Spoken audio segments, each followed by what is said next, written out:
Hello everyone. Today I wanted to share some information that I have been researching these past few months about how diet can affect inflammatory responses in the human body. There is an epidemic of inflammatory diseases that affect millions of people every day, and many experts point to chronic inflammation as the cause of some cancers and rheumatoid arthritis. Personally, I have recently been dealing with chronic swelling in my twice injured and surgically repaired right knee. As an alternative to taking NSAIDs, non-steroidal anti-inflammatory drugs, which can be very harmful to the body, I have begun an anti-inflammatory diet, which I am happy to say, has been working really well. I wanted to share some of the research I found in which inflammatory foods to avoid and which anti-inflammatory foods to add to your diet. The focus of this video will be on which inflammatory foods to avoid. The World Cancer Research Fund estimates that some 8 million people die from cancer each year. According to statistics from the World Health Organization, about 12.9 million people worldwide died from some form of cardiovascular disease in 2004. Cancer and heart disease, the deadly manifestation of chronic inflammation, are expected to remain as the leading causes of death in developed countries for many years to come. Study after study shows that the risk of cancer and heart disease are modifiable by our lifestyle choices, which include the food we choose to eat each day. With every bite we take, we're either increasing or decreasing inflammatory compounds in the body. To shift the balance to your favor, other than incorporating more natural anti-inflammatory foods into your diet, it is also equally important to avoid or cut down on foods which are known to promote inflammation. Here, we look at the top 10 foods which set the stage for inflammatory diseases. 1. Sugars. Inflammatory agent. Excessive sugar intake has been linked to tooth decay, increased risk of obesity, metabolic syndrome, type 2 diabetes, and chronic inflammation. Avoid beverages like soft drinks, punches, fruit drinks. Avoid candy, pastries, desserts, and sweet snacks. Did you know there are 39 grams of sugar in a can of Coke? Read labels and look for sugar disguised with these names: corn syrup, fructose, dextrose, golden syrup, sucrose, and maltose. Substitute natural sweeteners like stevia, honey, or blackstrap molasses sparingly. Okay to eat natural sugars found in fresh fruit, which also supply vitamins, antioxidants, and fiber. 2. Common cooking oils. Inflammatory agent. Common vegetable cooking oils used in many homes and restaurants have very high omega-6 fatty acids and dismally low omega-3 fats. A diet consisting of a highly imbalanced omega-6 to omega-3 ratio promotes inflammation and breeds inflammatory diseases like heart disease and cancer. Avoid polyunsaturated oils, cottonseed, grapeseed, safflower, corn, and sunflower oils. Beware, these are often used in most processed foods.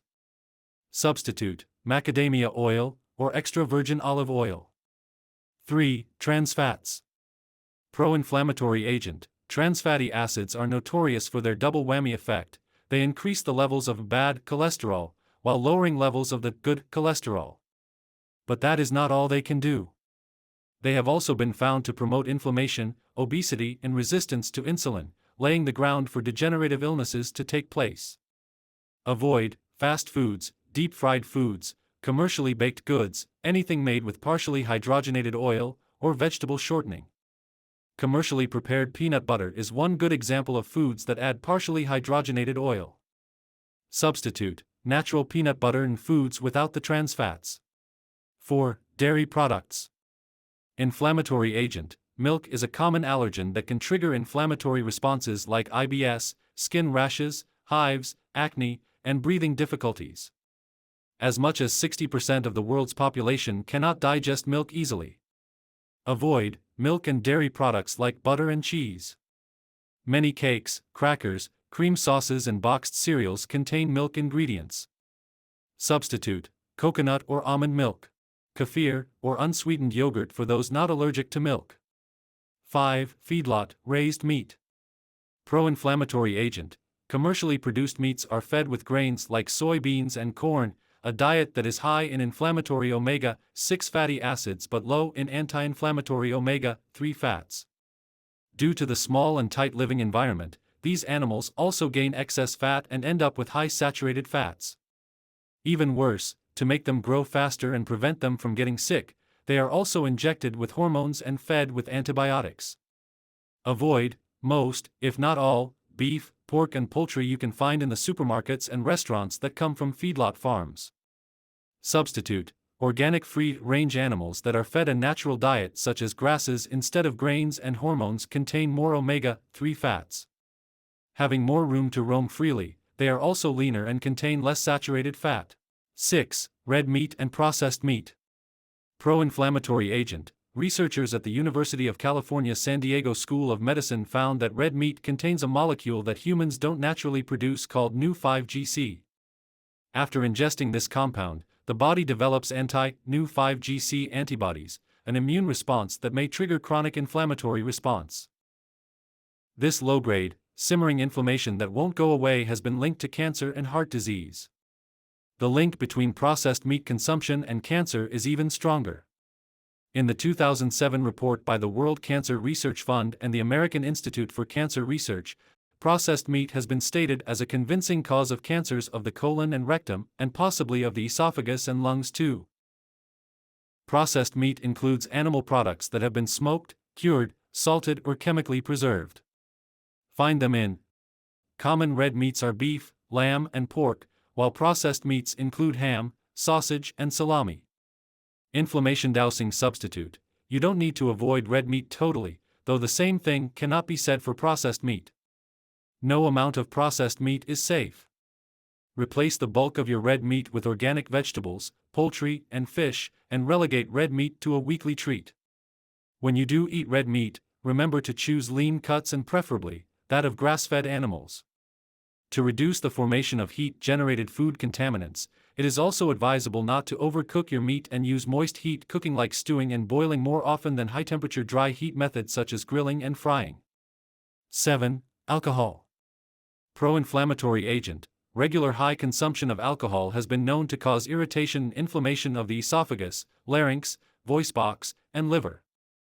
Over time, the chronic inflammation promotes tumor growth and gives rise to cancer at the sites of repeated irritation. Find them in beers, ciders, liqueurs, and wines. Inflammation-dousing substitute. A refreshing and thirst-quenching glass of pure, filtered water, anyone? How about a cup of anti-aging and anti-inflammatory Japanese green tea? If you find the idea of swapping ethanol for water or tea implausible, limit your consumption to no more than 1 drink a day. 8. Refined grains. Pro-inflammatory agent. A lot of the grains we eat nowadays are refined. They are devoid of fiber and vitamin B compared to unpolished and unrefined grains that still have the bran, germ, and the allurone layer intact. This makes refined grains as good as refined sugars, which are practically empty calories. And like refined sugars, refined grains have a higher glycemic index than unprocessed grains, and when they are consistently consumed, can hasten the onset of degenerative diseases like cancer, coronary disease, and diabetes. Find them in. Products made from refined grains are almost everywhere. The common ones are white rice, white flour, white bread, noodles, pasta, biscuits, and pastries. To make things worse, many products with refined grains undergo further processing to enhance their taste and look, and are often loaded with excess sugar, salt, artificial flavors, and/or partially hydrogenated oil in the process. A prime example is boxed cereals, which contain substantial amounts of added sugar and flavorings. Inflammation-dousing substitute. Go for minimally processed grains if you are not gluten intolerant or allergic to grains. If you are an avid bread or pastry maker, invest in a grain mill to produce your own flour. It will be much fresher than the stale grain found in stores. When buying cereals or other products made from grains, don't take the words on the packaging for granted. Just because the box says whole grains, it does not mean the grains inside are 100% intact. The problem is due to a lack of an internationally accepted definition for the word whole grain. When in doubt, if it does not look close to its natural state, don't buy it. 9. Artificial food additives. Pro-inflammatory agent. Some artificial food additives like aspartame and monosodium glutamate, MSG, reportedly trigger inflammatory responses, especially in people who are already suffering from inflammatory conditions such as rheumatoid arthritis.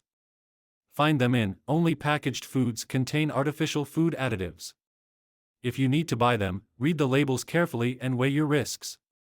If you order Chinese takeout, make sure you have the option to ask for no MSG, otherwise, look elsewhere. Inflammation dousing substitute. Besides limiting the consumption of processed foods, use anti-inflammatory herbs, spices, or natural sweeteners to add flavor to your dishes instead of relying on food additives. 10. Any foods that you may be sensitive to. Pro-inflammatory agent. Many people are sensitive to certain foods but are totally unaware of it.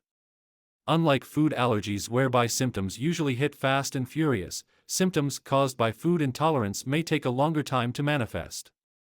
Consequently, when symptoms of food intolerance do appear, they are often brushed off as common minor ailments such as tiredness and headaches.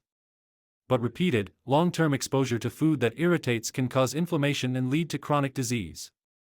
Find them in. Common food allergens are gluten, milk, nuts, eggs, and nightshade vegetables. Contrary to common belief, it is possible to develop an allergy to the foods that you eat often.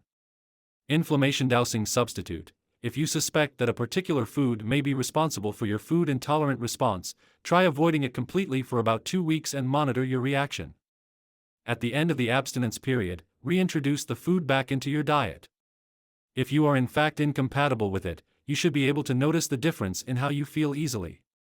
Try avoiding the foods listed here in this video for 2 weeks and see how you personally feel. I hope it has been very helpful for you. Thank you. See you in the next video.